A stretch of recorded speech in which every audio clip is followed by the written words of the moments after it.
Hello and welcome everyone. This is also going to be another long video. We're just trying to kind of move through these things so that way we can focus more on the projects towards the end of the semester. So we're just going to dive right into this and then have another one right behind it. Today we're talking about core technologies within engineering. So the big idea overall, what are we talking about? Every system or product is made up of, sorry about that, one or more of the 9 core technologies: bio, electrical, electronic, fluid, material, mechanical, optical, structural, and thermal technology. So these 9 different technologies are considered kind of the building blocks of all technological systems.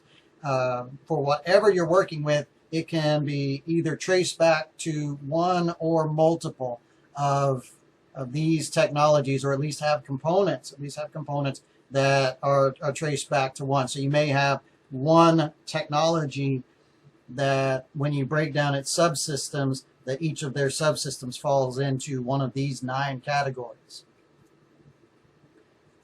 So let's just talk about them individually very quickly. Mechanical technology, the technology of putting together mechanical parts to produce, control, and transmit motion.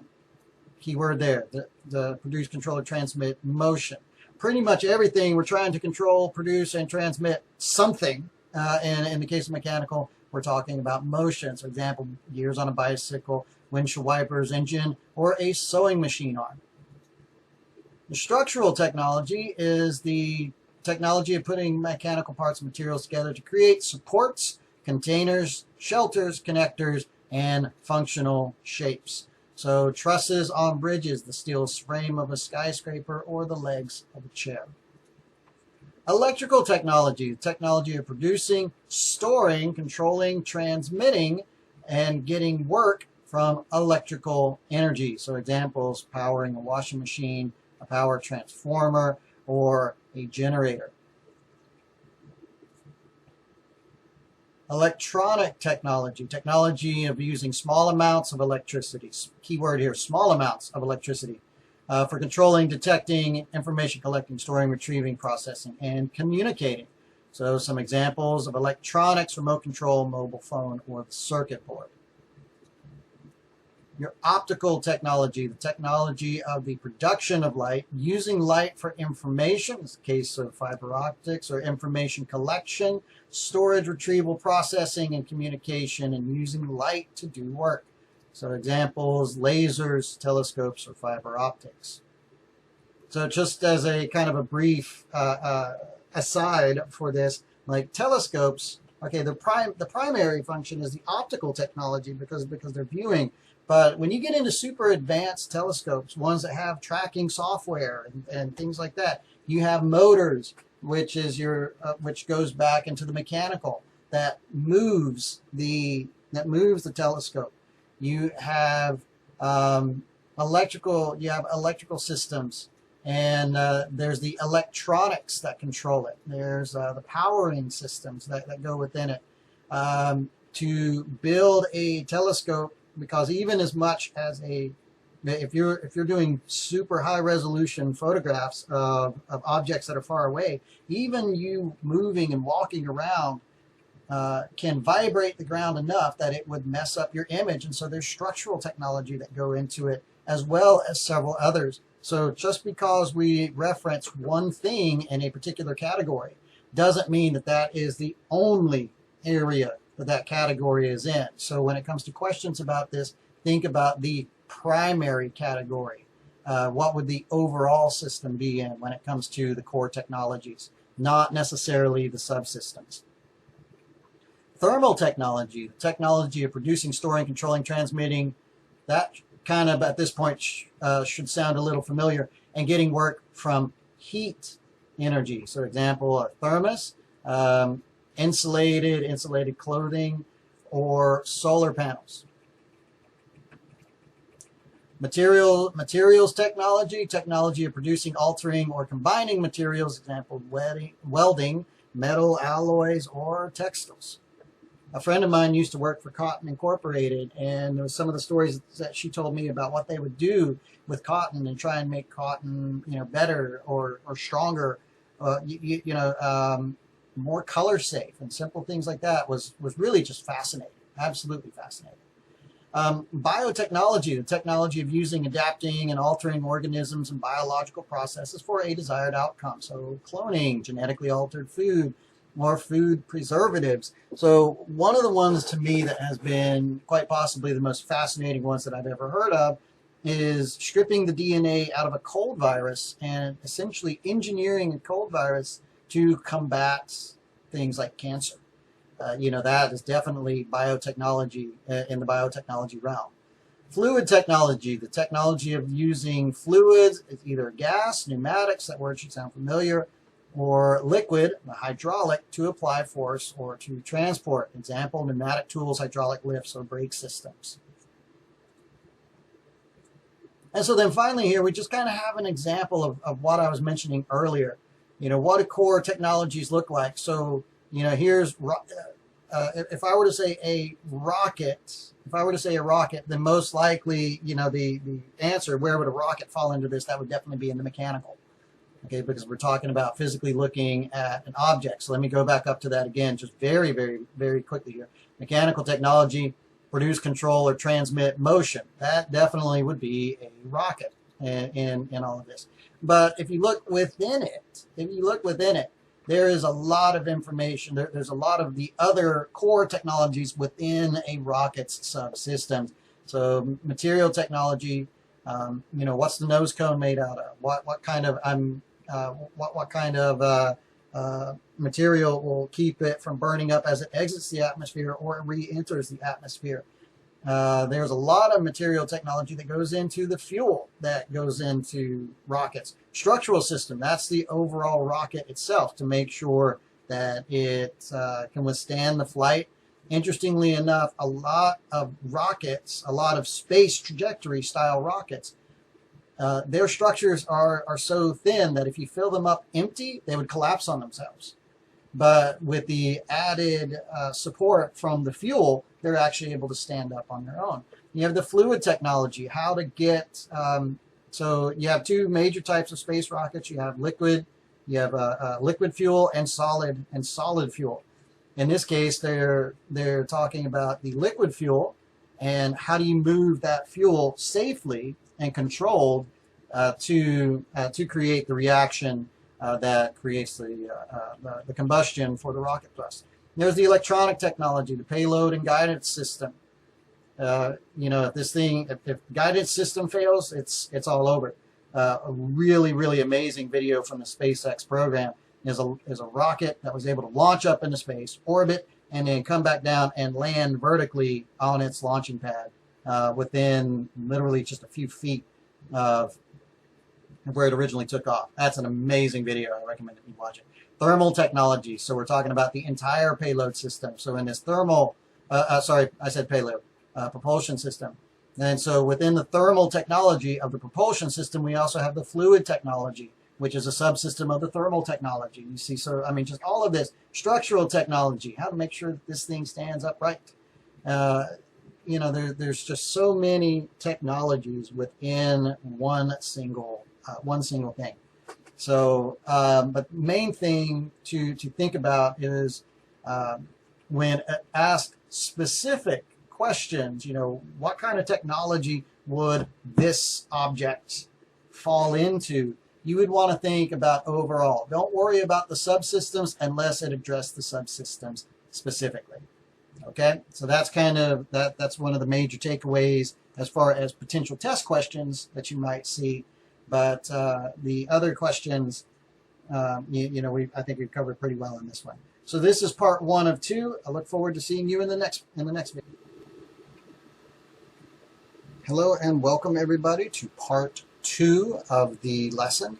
So we are going to be focusing in on simple machines and mechanical advantage. This mechanical advantage is something that I told you in a prior lesson, we're going to be seeing a lot more of.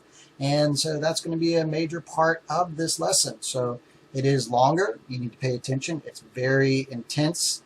A lot of information that comes through in this part. So just hang in there, work with it, take good notes, and then hopefully it'll all make it'll start to make sense as the lesson progresses. So the first thing that we're going to talk about here are the simple machines. What are they? Simple machines are devices with few or no moving parts that are used to modify motion and force in order to perform work. Work in a physics sense is different from what we say necessarily in a social sense. So, and I'll talk about that one in just a moment. So what are the purpose of the simple machines? They are to transfer kinetic energy, which is the energy of motion, to reduce the effort needed to move a load, change the direction or the amount of motion, or change the type of motion. So all of these, in some way, shape, or form, typically refer to some form of motion. So next, what is mechanical advantage? Well, there's two types. Actual mechanical advantage, which is determined by physical measurement of forces, and then there's ideal mechanical advantage, which is determined by physical dimensions. So one of them excuse me, is a ratio of force, and the other one's going to be a form of a ratio of distance. So the actual mechanical advantage, or the AMA, is a ratio of the magnitude of the resistant and effort forces. So the resistance force and the effort force. So friction losses are taken into consideration whenever you're dealing with the actual mechanical advantage. More specifically, the formula is the resistance force, which is also referred to as the load or the output force, divided by the value E, which is the effort force, or the input force.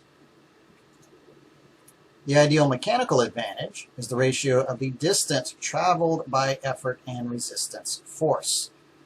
So the IMA is a theory-based calculation, and friction losses are not taken into consideration whenever you're dealing with the ideal mechanical advantage. So it is the distance traveled by the effort force divided by the distance traveled by the load force, or the resistance force.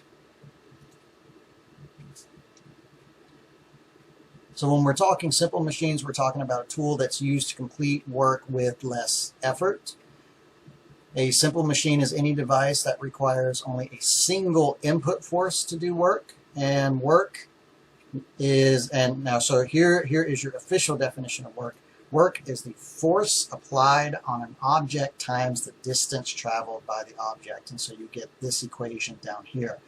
Work, W, is equal to force times distance. This X here is not a variable X, that is the multiplication cross, meaning that you're going to multiply the two measurements together. There are 6 types of simple machines: the lever or lever, the wheel and axle, the pulley, the inclined plane, the wedge, and the screw. All other complex machinery in some way, shape, or form eventually all boil down into these six different devices. There are 6 simple machines. You can argue electronics is it's in a category all its own, but it still actually ends up falling into this pattern. But electronics also don't typically do physical work, meaning that there's a force implied to move something over a distance. So that's why electronics and that kind of thing is in a category all on itself. What we are talking about with these 6 simple machines are physical movement of objects. All right, so let's talk about the lever first. Again, now some people may say lever. I tend to say lever. It is a rigid bar. By rigid bar, we mean that it's not going to bend, it's not going to break, it doesn't deform, so it stays as is. And it's resting on a pivot. That pivot point is what we call the fulcrum, and is used to make moving objects easier. It consists of 3 things: an effort force, a load, and a fulcrum. And there are 3 types of levers: the first class, second class, and the third class. So first class of levers, pictured here, you have a load, an effort, and a fulcrum in the middle. The second and third class, the fulcrum is in some way at the end, not in between the load and the effort. The first class, the fulcrum is in between the load and the effort. In the second class and in the third class, you have the load and effort on one side of the fulcrum. And then it's a matter of recognizing which one is furthest away from the fulcrum. In the second class, the effort is furthest away from the fulcrum. And in the third class, the load is the furthest away from the fulcrum. Okay, so your first class lever.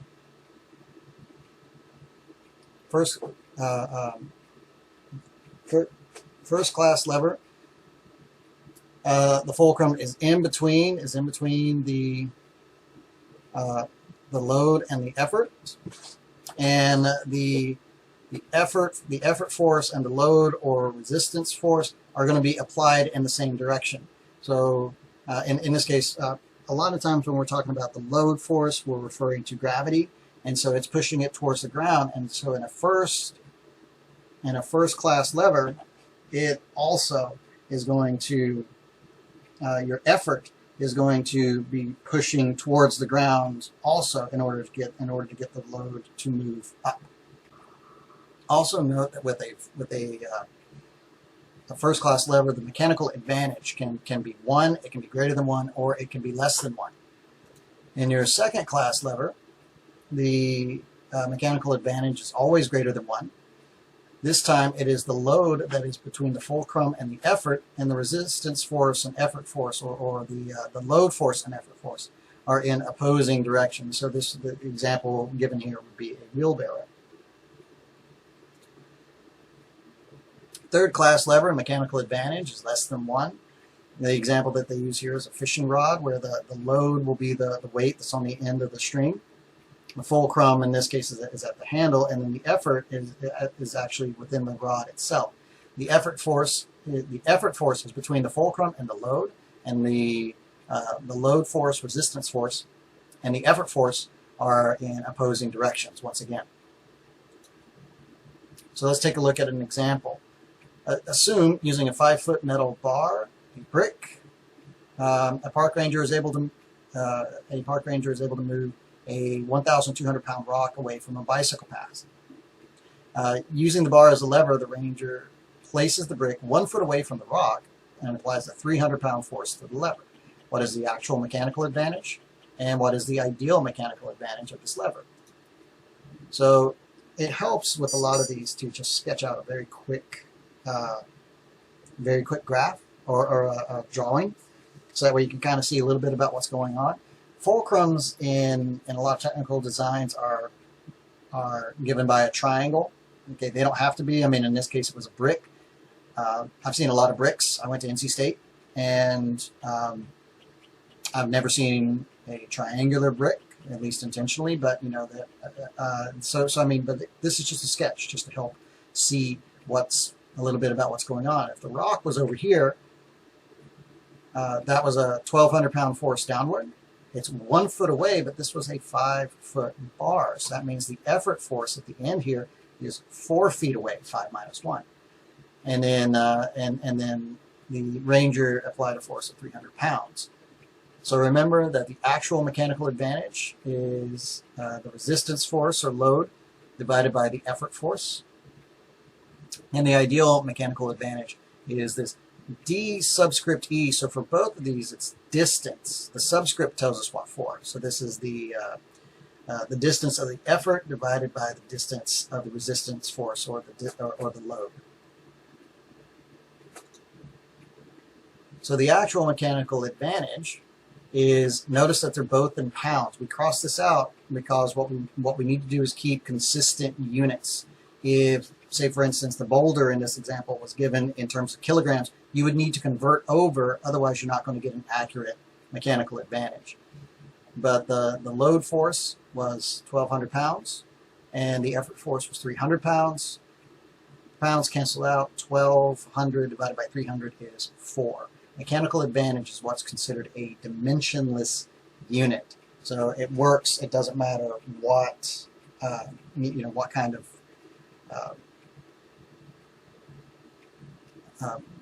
what kind of units you're working with. You should come out to the same answer. If I converted all of this over into kilograms, I would still have gotten an answer of 4. Now for the ideal mechanical advantage, this is the distance of the effort divided by the distance of the load, which was 4 feet divided by 1 foot. And notice again that the units cancel out. You get 4 divided by 1 is 4. So our actual and ideal mechanical advantage work out to be the same in this case. The next simple machine is the wheel and axle. A wheel and axle is a lever arm that is fixed to a shaft, which is just what we call the axle. The axle and the wheel are going to turn in the same direction, and the effort force is applied to either the wheel or the axle.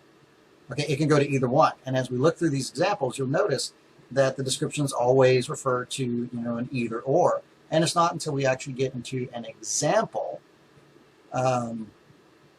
an actual calculation examples, that we tell you which one that we're going to apply it to, because the forces can be applied to either one. That's just the way they work. Actual mechanical advantage, it's still the resistance force over the effort force. And so look here, the effort force driving the wheel and axle, it doesn't tell you where exactly it's being applied. And the resistance force is the load being driven by the effort. Again, it doesn't tell you wheel or axle.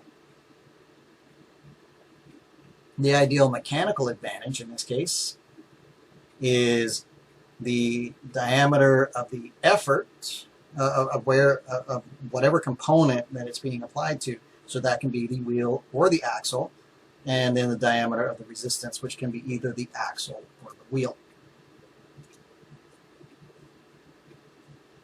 Now for some of these, because we're talking distance, we need to talk about the distance that a wheel travels when as it is rotating. And so what we're talking about, if you were to take like a piece of tape, put it on the outside of the wheel, and so that way it touches the circumference in one revolution. How long would that tape actually end up being? If you were to take the circumference and then stretch it out in a line, that's what we're talking about. So and so that's the circumference, which is 2 times pi times the radius. But since the radius is 2 times r, we can also write the circumference of a circle in terms of pi times the diameter. And that's the diameter of the wheel, which, depending on what we're dealing with, you could also refer to the axle, but for our purposes, we're sticking with the wheel for right now. And pi is approximately 3.14. Most calculations that we're going to do, that's going to be plenty sufficient. Okay, and the equation for the distance traveled is the distance. And I was told once why this is the case, but in physics, distance in just a linear direction is referred to by s. I don't know why. I know it's not d because d is diameter, but it's distance is s. The circumference is c, and then the number of revolutions, a lot of times we just represent it by the letter n. In this case, they're using the octothorpe, which is the pound symbol, or hashtag for all you Twitter people. So it's s equals c times n would be the proper formula. But just as long as you recognize that the distance is equal to the circumference times the number of revolutions, you're going to be fine. So let's take a look at an example. A wheel with a 12-inch radius is used to turn an axle with a radius of ½ an inch, or 0.5 inches. What is the mechanical advantage? So we're going to be, since we were given distances, we're looking at the ideal mechanical advantage, which is the distance of the effort divided by the distance of the load. Go back to the question and look, where is the effort actually being applied? A wheel with a 12-inch radius is used to turn the axle. So the effort is going to go to the 12-inch radius, and the load, or the resistance force, is going to be given to the axle. So this is going to be 12 divided by 0.5 inches, cancel out, and you're left with 24, because dividing by 1/2 is the same as multiplying by 2. Okay, here's another just distance calculation. If your car has tires with a diameter of 24 inches, how many times will the tire rotate if the car travels 100 feet?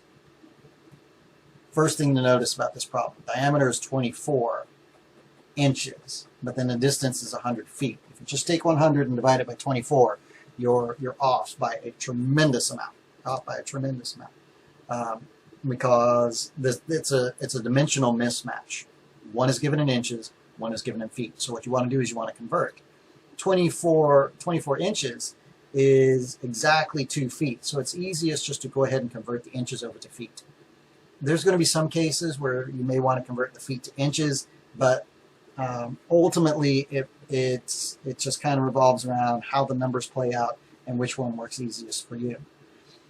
So the circumference of a 24-inch tire is 3.14 times 2, because again this was 24 inches in diameter, which is 2 feet in diameter, and so you get that the circumference is going to be 6.28 feet. So for every revolution it travels 6.28 feet. So how many revolutions are in 100 feet? Well, so then just take 100 and divide it by 2.68, you get 15.9. So about 16 revolutions would be in 100 feet for that particular tire. Next simple machine is the pulley. A pulley is a wheel and axle that support a cable or belt along the wheel's circumference, and pulleys are used to transfer force or speed and lift loads. Mechanical advantage. So the ideal mechanical advantage of a pulley is determined by counting the number of ropes supporting the load to be lifted. This is kind of an interesting concept, but it works really well. And then we have the actual mechanical advantage, which is the resistance force divided by the effort force. We have 3 types of pulleys: the fixed, movable, and the block and tackle.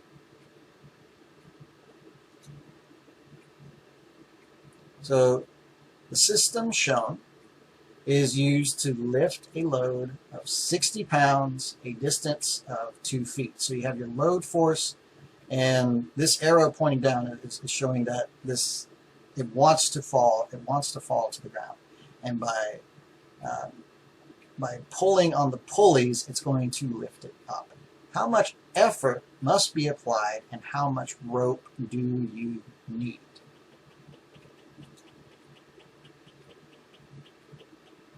All right, so we're wanting to try and lift it. We're wanting to try and lift it up.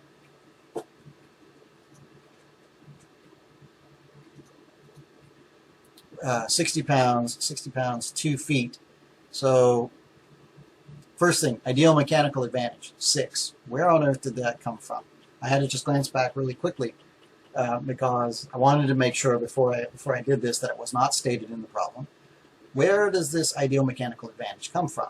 If we look at the connections on the ropes here, there's 1, 2, 3, 4, 5, 6. Okay, so there's 6. You know what you're looking for is, in a way, how many sides do you see the string? Okay. That's kind of another way to think about it. How many sides do you see the rope? So there's 1, 2, 3, 4, 5, 6, and so that means that the ideal mechanical advantage is going to be 6. And if the IMA is the distance of the effort divided by the distance of the resistance, so that means the IMA, which we know is 6. And we're trying to move it 2 feet. So that weight, we're trying to move 2 feet. We need to know how much effort that we're putting into it, or what is the distance of that going to be. So whenever you have a number in the denominator, you try and in order to remove it from the denominator, multiply both sides by that value. So that's where this 6 times 2 comes into play. And you're left with 12 feet. So you would need 12 feet of rope to move that particular load 2 feet. Okay, that's what that tells us. The actual mechanical advantage, resistance load divided by effort load. Since the ideal and the actual mechanical advantage, we're saying that those are the same. So that means that the AMA is also 6. We know that the resistance load was 60 pounds, so how much effort are we going to have to put into this? If you, using a similar technique here, I need to multiply both sides by E, and they kind of skip a step here, because what would happen is you would get 6 times the effort force is equal to 60. Divide both sides by 6, and that's where this equation comes into play, and so you would get 60 pounds divided by 6, so 10 pounds. So you would only have to lift with 10 pounds of effort force to lift this object of 60 pounds. But you have to use 6 times as much rope in order to do so. The inclined plane is a flat surface at an incline or at an angle that is used to move heavy objects to a higher level much easier. So you have the effort, which is being applied to the load on the plane, and the load, even though this square, this box, is at an angle, the weight on it is still perpendicular to the ground, so it's still pointing straight down, and that becomes really important whenever you start doing physics calculations into the future. The effort force is applied. Oh, sorry, accidentally hit the scroll wheel. The effort force is parallel to the inclined plane, and the load is 90 degrees to the ground, the direction of gravity. So the actual mechanical advantage, still, it is the resistance force divided by the effort force. The distance of the effort force, the distance that is traveled by the effort, is the distance L. So that's the distance of this inclined plane. And the distance of the resistance force is, or the load, is h, which we're referring to as the height here. But if you look at what's going on, you should see something kind of familiar in the works. You have a right triangle, and so as you get more involved into this stuff, the concepts behind the Pythagorean theorem are going to start to come out more and more and more. So the ideal mechanical advantage, the distance of the effort, which is L, divided by the distance of the resistance, which is h. So let's take a look at an example. In the diagram below, the length L, with hypotenuse of the triangle here, is 24 inches. The height is 6 inches. So you're taking an object and you're scooting it along a path 24 inches to move it a height of 6 inches. And the effort, what you are applying to this object, is 60 pounds. Okay. Find the mechanical advantage and the maximum load that can be moved, and what is the trade-off for reducing that effort. So ideal mechanical advantage, the length that you travel up the plane is 24 inches divided by the height, which is how much you lifted it up in this case, which is 6 inches, which gives you an IMA of 4. The actual mechanical advantage, resistance and effort, is still 4. The resistance is what we're trying to find, and the effort force was 30 pounds. Multiply both sides by 30, you get that the maximum, the heaviest object that can be lifted is 120 pounds under this particular scenario. But what's the trade-off is you have to walk a lot further. You have to walk a lot further in order to move 6 inches up, which is half a foot. You have to move a distance of 24 which is 2 feet. So you're moving a whole lot further to do, to generate the same amount of lift. But it is a lot easier on you. Now we have the wedge, where we're kind of honing in on the last little bit of this lesson here. Wedge, triangular shaped tool, tapers to a thin edge. Functions as a moving inclined plane. Effort is applied to the top of the height.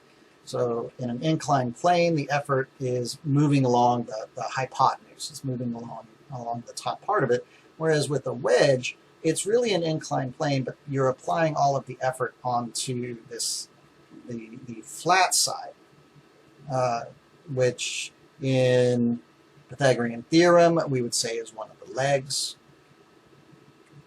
In the inclined plane, we would be calling that the height. So purposes: used for separating material, raising heavy objects, or tightening spaces. So mechanical advantage, still resistance or load divided by the effort. Ideal mechanical advantage, the distance of the effort, which in this case is the angled side, and the distance of the resistance force, which is the flat side or the top side in this particular scenario. So the idea is that we would be applying the load here. All right. Find the mechanical advantage and the maximum separation load for a wedge with an inclined length, so that's the side here, of 10 inches and an overall height of 4 inches. So in a wedge, what they are calling the overall height is usually what I will refer to as the top. If you're using a wedge, oftentimes you're going to be using something like a hammer, to hit, to strike it. And the edge that you're striking it is here, what they are calling the height, what I will refer to as the top. And it's exerting an effort of 100 pounds. So let me read this again, because it kind of went on a digression there. Find the mechanical advantage and maximum separation load for a wedge with an inclined length of 10 inches and overall height of 4 inches, and it is exerting an effort of 100 pounds. So first, let's find our, when you're thinking about these, you need to ask yourself, what are they asking us to find? What are they giving us? And then how do we make all of that work? So we're given the length and the height. We're given 10 inches and 4 inches. And so with those are the distances of the effort and the resistance. So we can find the ideal mechanical advantage at 2.5 or 2.5. Excuse me. And the actual mechanical advantage has to be equal to the ideal, which is 2.5. And then we were told that the effort load is 100 pounds. And so then that means that the maximum resistance that we can get is 100 times 2.5, or 250 pounds. Last of the 6. We are about done. I told you this was a long lesson. A screw is an inclined plane wrapped around a cylinder. It's used to create rotary motion or as a threaded fastener. So it can change a rotary motion into linear motion, and the mechanical advantage of this is incredibly large. So it can also change linear motion into rotary motion if you do it right. All right, so how do you identify a screw? I actually ran into this not too long before I started teaching this course, where I needed to find a particular screw, and the guy was like, "Oh yeah, it's a 1420," and I'm just like, "Okay, great. I don't speak that." Well, this is what they were talking about. They were given the thread information. So a quarter, 1/4, 20 UNC. The 1/4 refers to the outer diameter of the threads, which I did get that part figured out. I knew that one. And then the 20 is the number of threads per inch in the screw length. So it's stating how tightly threaded this is. The smaller the number gets, the larger the gaps you're going to see in between the threads. And UNC refers to Unified National Coarse Thread. If you go to a place like Home Depot, Lowe's, Tractor Supply, most everything that you're going to see there is Unified National Coarse Thread. So now we have to throw in a little bit of identification, so that way you know what we're talking about and how to get your calculations. The effort arm distance is the length of the wrench. So there's different ways that you can expand that, but for right now we're just kind of looking at the top of the screw to the outer edge of the screw. Pitch is the distance between the threads and the linear distance traveled by one rotation of the screw. So what that is, a fancy way of saying that's the distance from one thread to the next. And if you were to use a screwdriver or whatever, and to have turned this screw, the screw head, 360 degrees in one direction, this screw is either going to move up or it's going to move down, and it's going to move up or down by this pitch. That's how much it'll move. So if this is let's just say that this is a quarter 20. Once you get started, it would take 20 rotations of the screw for it to go all the way down, because there would be 20 threads in that 1 inch. Assuming that's a 1 inch screw. If it was a 2 inch screw, it would take 40, and so on. All right, example, 20 threads per inch. If there are 20 threads per inch, the pitch is 1/20th of an inch. The distance between these two would be 1/20th of an inch, so that way 20 of them would make up a distance of 1 inch. Mechanical advantage. So the distance of the effort is one rotation of the effort arm or circumference, and the distance of the resistance force is the linear distance traveled during one rotation of the effort arm or pitch. Whew. Okay, so what is that? What is that saying? Okay, the effort, the distance of the effort is the circumference, which is 2 pi times the radius of the effort, and the distance of the resistance is the distance of the pitch, P. All right, so let's take a look at this now. A screw with 18 threads per inch is turned by a screwdriver having a handle diameter of 1 inch. So if it's a diameter of 1 inch, what's its radius going to be? What is the mechanical advantage of the screw? All right, so circumference, 2 pi RE, so that's 2 times 3.14. The diameter was 1 inch, so we divide it by 2, which is half an inch. And 1/2 times 2 is just 1, times pi is going to be pi, or approximately 3.14. The pitch, if it was an 18 thread count, is 1 divided by 18, which is 0.055. So now when you actually start the calculation, you get 3.14 divided by 0.055, so you get a mechanical advantage of 57.09. That's a tremendous amount. We made it. It's a long lesson, but I hope it makes sense. Feel free to ask me questions. Shoot me an email if you need me to, and we'll see you in the next one.